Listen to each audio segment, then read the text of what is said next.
Only Osinbajo can change the narrative of governance today. Hello, my wonderful people.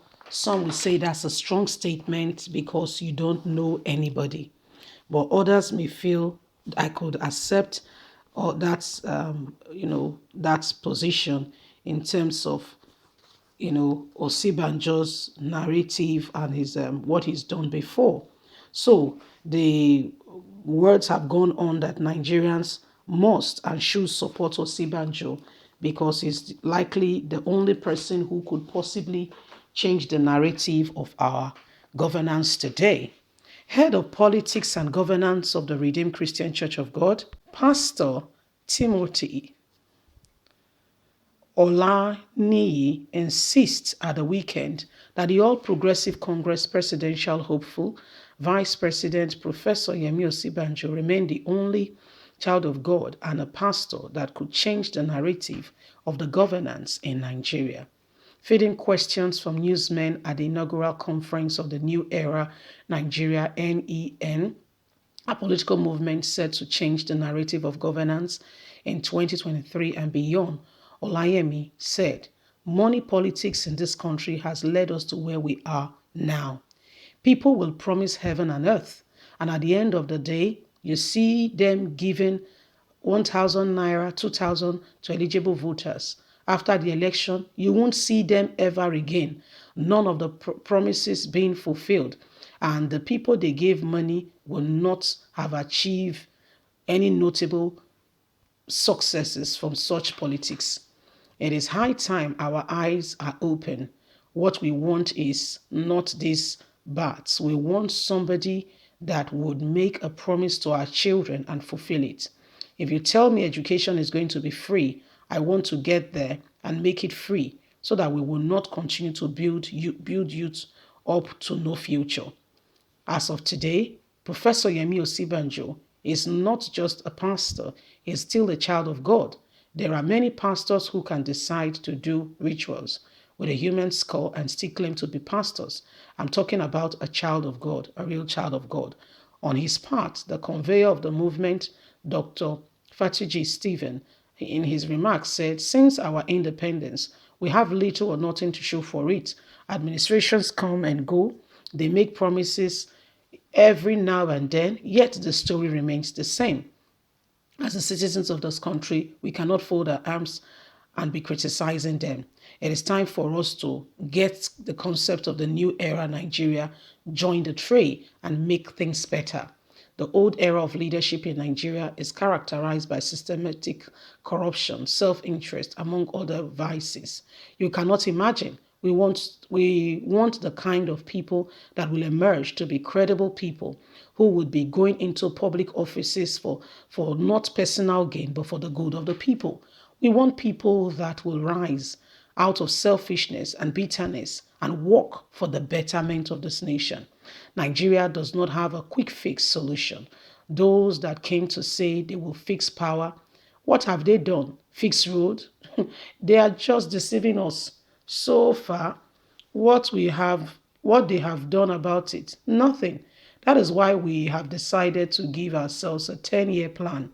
There is a need to sit down and criticize analytically, examine and research problems that may not be visible to the public. For example, even a blind man knows that we have electricity problem in this country.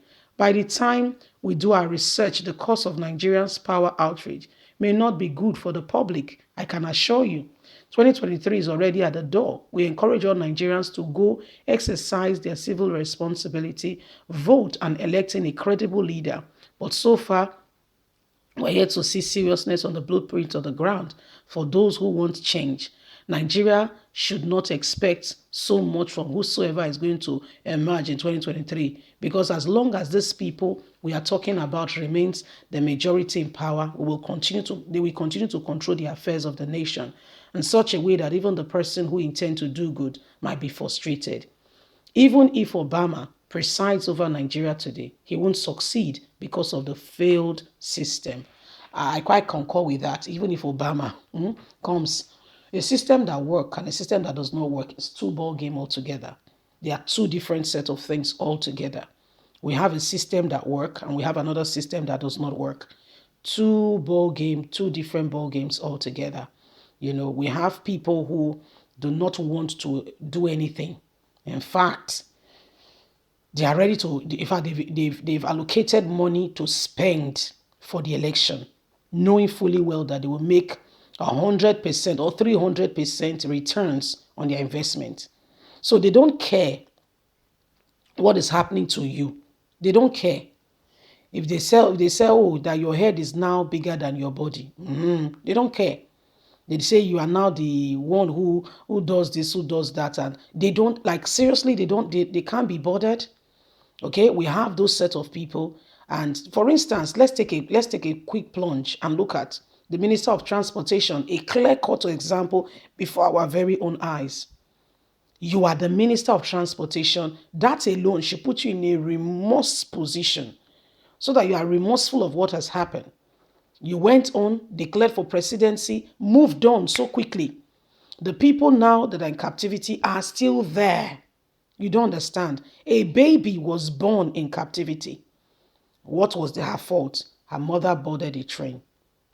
Imagine what that pregnant woman would have gone through, the length she had to walk to get to wherever they are holding them. And yet you tell me that kind of a person whose dominion has not showed empathy, sympathy, or anything that has to do with the people's person will become president tomorrow. And you will raise an alarm. You don't know they are learning from Buhari. You think Buhari is bad. Wait till another APCA person enter. You will celebrate the days of Buhari and say at least Buhari was, the way we criticize Goodluck Ebele Jonathan. And by the time he left, we say, wow, Goodluck Jonathan was actually a saint. In fact, it was an angel of God sent from above to come and stay with men. Little did we know that we did not see the grisly garment. We just thought that it was another person. Do you see where we are coming from? Birds of a feather, what do? They flock together.